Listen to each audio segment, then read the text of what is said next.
Mr. Bennett did not give a charitable donation. In fact, he wasn't even asked by the cashier to make a donation. You have to leave now. Or we haven't met with the media relations person yet. I understand, you have to leave now. David Menzies for Rebel News here at the headquarters for Loblaw Companies Limited in Brampton, Ontario. And you know what, folks? I don't want to sound presumptuous, but I think I speak for millions of Canadians when I register my distaste for the charity shakedown at the cash register. You know the drill. You get your items that you want to pay for and just go home, and the cashier hits you up for a donation of that company's choosing, and you're in an awkward situation. You don't want to feel like a cheapskate, but you know what? It's my money. I want to donate to my charities. Why am I being asked this question in the first place? And then talk about a win-win for the corporation. It takes in all these donations, gives a lump sum check to the charity, and guess who gets the charitable donation at tax time? It's not the thousands of individual donors, it is the corporation itself, even though the corporation didn't give a single nickel to that charity. Unbelievable. Talk about chutzpah. But what happened to one Loblaw customer in Quebec recently is truly beyond the pale. Indeed, the CBC recently reported that Kirk Bennett, who lives in Dorval, went to a Maxi grocery store in that city. Maxi is part of the Loblaw empire. And after he did his shopping, he was scrutinizing his receipt, and he came across a most unusual line item, namely a 62-cent charge for PC charity. PC meaning President's Choice. But here's the rub. Mr. Bennett did not give a charitable donation. In fact, he wasn't even asked by the cashier to make a donation. It was completely involuntary. And get this, folks, Mr. Bennett is not a one-off. There has been a deluge of activity on social media where other Loblaw consumers have complained that the same thing has been happening to them. And again, it's not the amount of the donation that is egregious, it is the principle.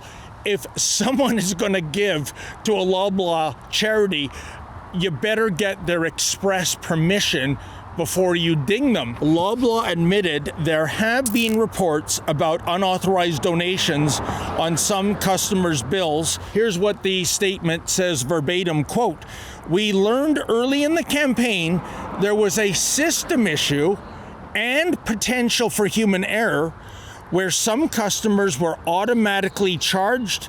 We immediately fixed the issue, retrained our store teams, and corrected the process," end quote. Well, folks, does that make sense to you? On the one hand, Loblaw says it's a system issue, and then in the very same sentence also notes there is a potential for human error. Well, which is it? Now, I did reach out to the media relations staff here at Loblaw twice. My emails were not acknowledged, and I had three very simple questions for them. One, how many consumers were charged in such a fashion?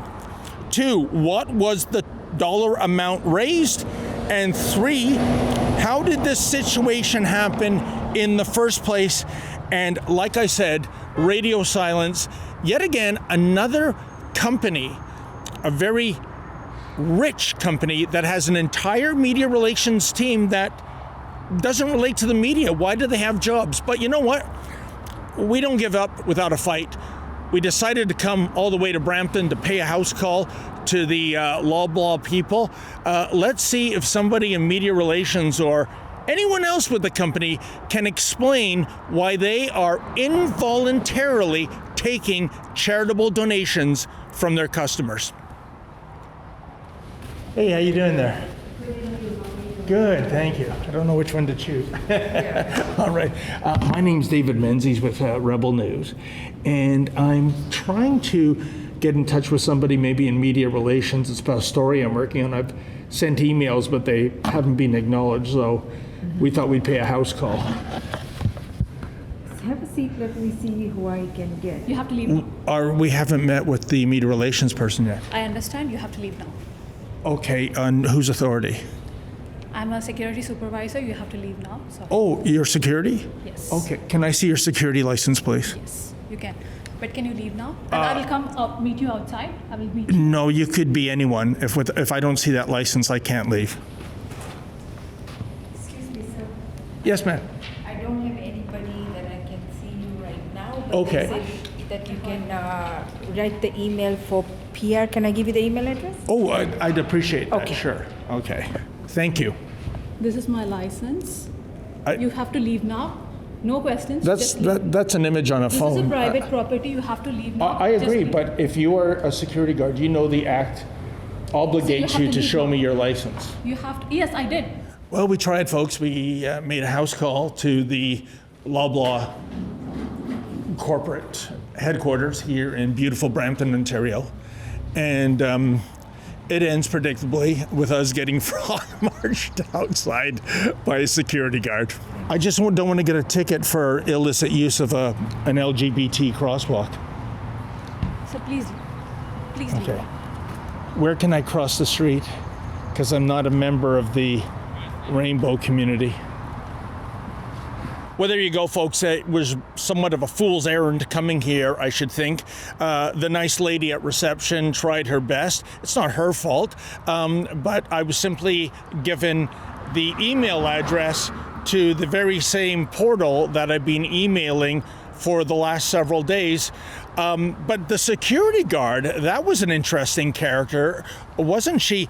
She is objecting to being filmed, yet there was video surveillance all over Loblaw's, and she didn't want to answer any of our questions. But really, what choice do I have if the media relations people are hiding behind their desks here at Loblaw? Who am I supposed to ask? Where am I supposed to get my answers? I think this speaks of more bad behavior by this grocery leviathan. We all remember how Loblaw was part of a price-fixing scheme for bread. Can you imagine that? It colluded with the bakers and other supermarkets to price fix bread. And then a couple of years ago, I'm sure you will recall that Loblaw's, despite being a multi-billion-dollar company, actually took millions of dollars of taxpayer money to buy new refrigeration units. I mean, that's scandalous, both by Loblaw's for taking the money and by the Trudeau Liberals at the time for offering it. And now we see that they're so hell-bent to meet some target goal for their children's charity that, oh, what the hell, if no one's going to make a voluntary donation, we'll just take it anyway. Oh, no, you won't. Well, folks, just as my cameraman Lincoln Jay and I were about to leave, lo and behold, I finally got an email from the press relations department of Loblaw Companies. Here is what it says verbatim. Quote, "Hi, David. Apologies, nobody was available today. Please see our statement below. We're aware of reports about unauthorized donations on some customer bills during our recent fundraising campaign for President's Choice Children's Charity. These appear to be isolated incidents. Our standard practice is to always ask customers if they'd like to donate. We learned early in the campaign that there was a system issue and potential for human error where some customers were automatically charged. We immediately fixed the issue, retrained our store teams, and corrected the process. We regret this and apologize for any trouble caused.